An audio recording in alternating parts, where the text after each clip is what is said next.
We are moving on straight along. Next up is called Arthur J. He's absolutely fantastic. Get some energy in the room. Welcome to the first one, Mr. Arthur J.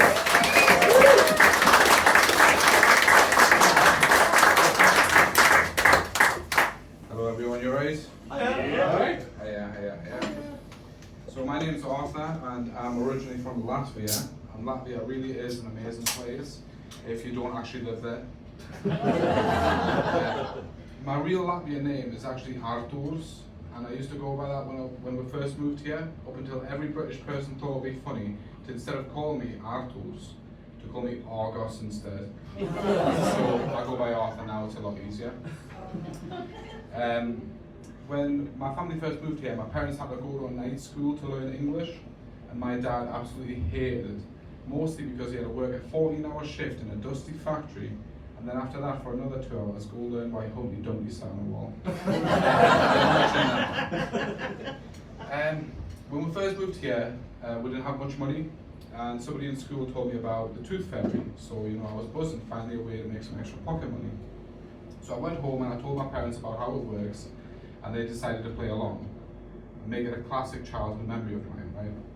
So when a tooth finally came out, I put it under my pillow and all excited I went to sleep. Then during the night I heard my door creak open, my dad snuck into my room, reached his arm under my pillow, only to take the tooth out and go and put it under his fucking pillow. Cheeky bastard. He won't put it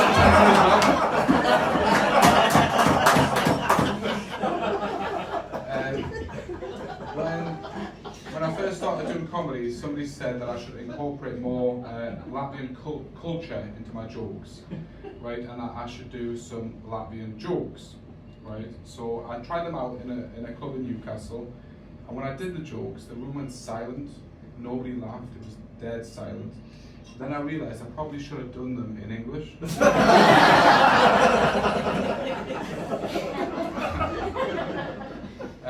For my day job, I work as an accountant, right? And nobody loves their job. Nobody loves their job as much as I hate mine. Right? So I decided to try this new thing at work where it's called completely giving up. It's going pretty well for me. The thing I hate the most about my job is the office culture. I just hate office culture. I find it so cringy how everybody embraces themselves in it. The answer to everything is a pizza party, you know what I mean? And even worse than that, recently we had a pajama party to build up morale. Can you imagine that? It sounds as bad as it is. And I got in a lot of bother for the pajama party because I usually sleep naked. No. Actually, I wear a condom. No, I wear a condom when I go to sleep, right? I call them that wet dream catcher. They weren't too impressed with that. So, long story short, I'm in the market for a new job. And the Aldi near me is hiring, and I love Aldi, and I think they pay really well. And more specifically, I love the self-scan checkouts that you get at Aldi. They give off the best discounts. For example, organic carrots become normal carrots. Organic apples become normal apples. Ribeye steaks become normal apples.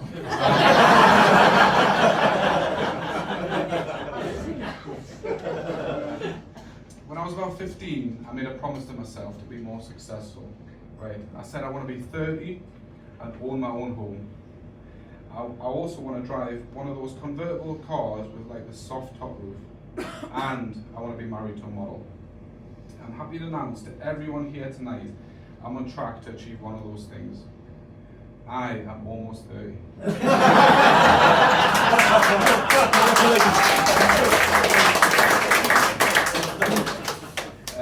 I thought I'd start off with some jokes about my girlfriend. I think now is literally the most perfect time because she's not here.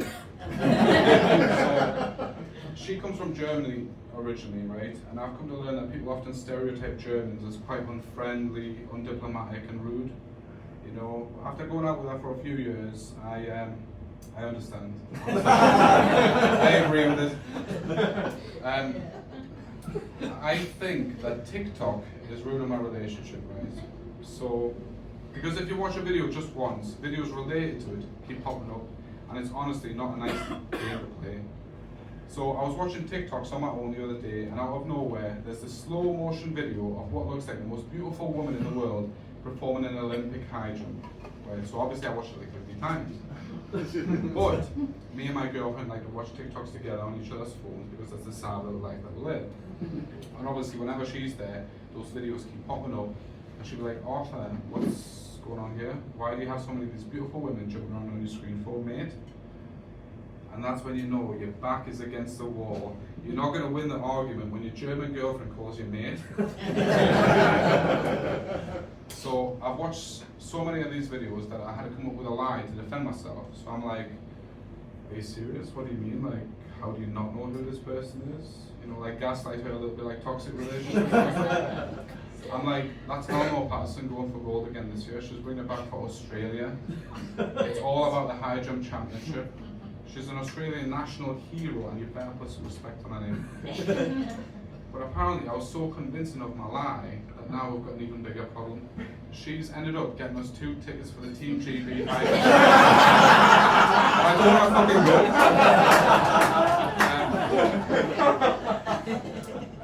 I've actually recently moved in with my girlfriend, right? Yeah. Forget it, straight. And apparently, I'm not allowed to do certain things anymore because apparently they're disgusting, right? So, for example, in the morning when I wake up and I go to the toilet because I need to pee, and my aim is a little bit off, and some of it lands on the seat or on the floor, I'm like, I just soak it up with my sock. Hey. I can't do that anymore apparently, but I did realise that's probably why she doesn't want me to wear socks in bed. Right?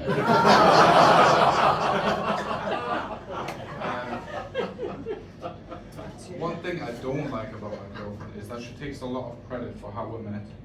Right? She'll say it was wonderful, we'll chat the day away, it was natural, we both just knew. Right? That is such bullshit, man. She doesn't know how hard it is to build up the mechanisms, the courage to approach a woman and even say hello, let alone all the shit that comes afterwards. She doesn't know how hard it is to approach her and figure out who I need to pretend to be in the first 5 minutes to share the like me. Apparently all it took, I figured out the recipe for it, all it took was binge watching some series called Married at First Sight, perfecting sourdough avocado on toast, and watching some woman on YouTube called Adrian doing yoga. And then she was mine forever now. We were discussing the other day what we'd do if we won the lottery, right? And at the time it was something crazy like £112 million jackpot, something mad like that. And I said the regular stuff, like I'd buy a massive house, I'd buy the quickest car, and I'd really miss her.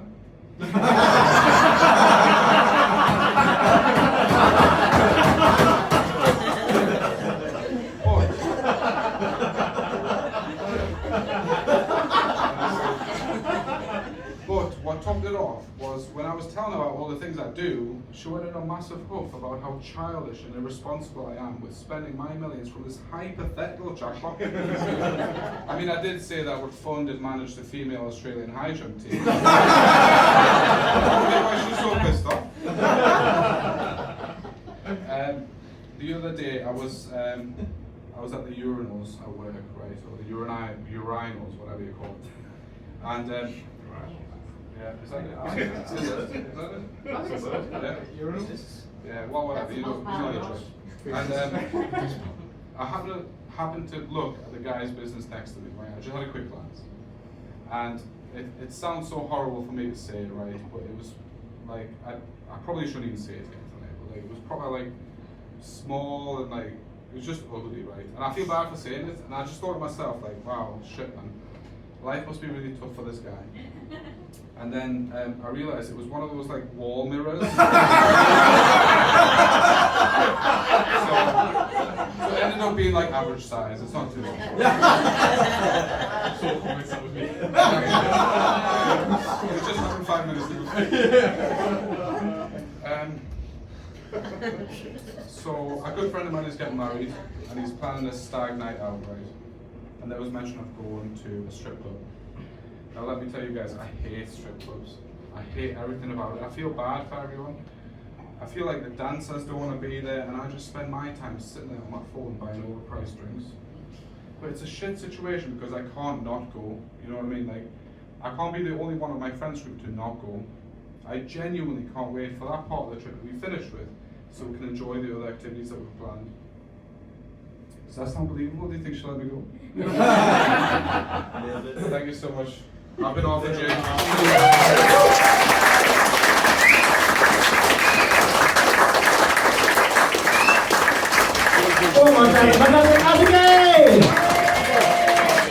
We are going to take a very quick break.